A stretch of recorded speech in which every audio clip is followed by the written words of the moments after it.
Hello everybody, in today's video I'm going to show you how to contact Prosper customer support. So firstly you need to open any of the web browser. In the top there is address bar. You need to type down prosper.com and enter it.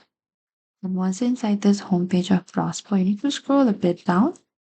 And over here you can find this contact us here under the support, and you need to select that.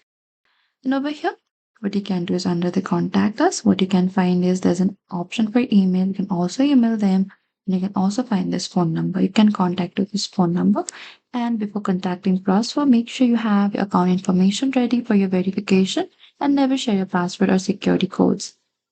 You can also scroll a bit down here and you can find for the credit card. You can simply email to this, and you can also call to this number here and scroll a bit down again for the investor services. You can find this phone number and for the email. And that is it. Thank you for watching this video. I hope this video was helpful.